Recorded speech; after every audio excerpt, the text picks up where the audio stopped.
Ito po, naka-glam team kami ngayon. Ang kalusag po ay bumaba sa syudad.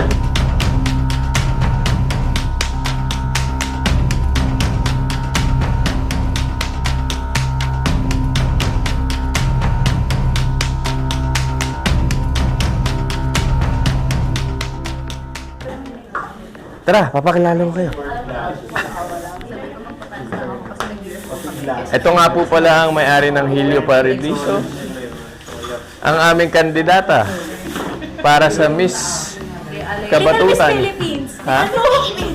Little Miss Philippines po.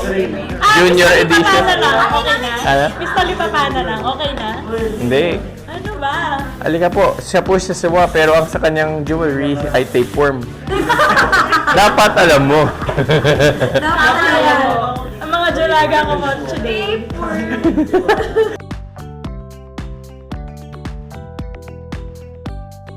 So, hello naman sa'yo, Bruce. Anong show to? Guys, pakiano naman. Wow! Makulit.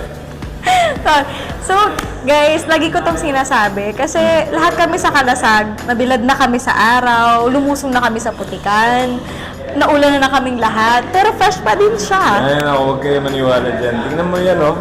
Yan, oh. Tingnan mo, para siyang... Magbibenta ng balot. Ha?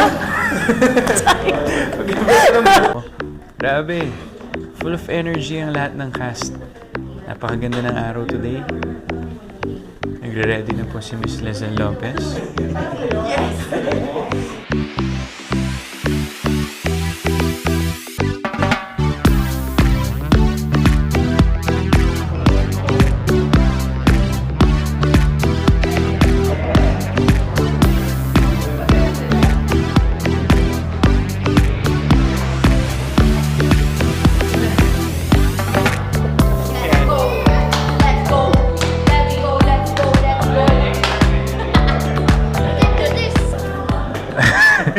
Sa totoo nga, hindi nga ako ready eh. Pero, siyempre, dahil sabi ng prod, kailangan natin gawin. Pero masaya naman ako. May surprise ako para sa inyo.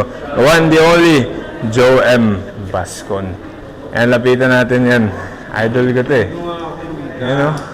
Si River Tignan mo. Cruz ako si Jasmine Carlos. Yan o. Yan o. Si Pat sabi. Pinagbibidahan po ni Sir Joe Bosco. Sabi ko, totoo, hindi ako bida dito. Ako nga yung kontrabida, yung kontrabida ko. Andun sila Daddy Jordan, Mommy Christy, and Mommy Shy. Kala ko ba naman mag-aaway ulit sila Mommy Shy? Parang gusto ko sumama sa kanila.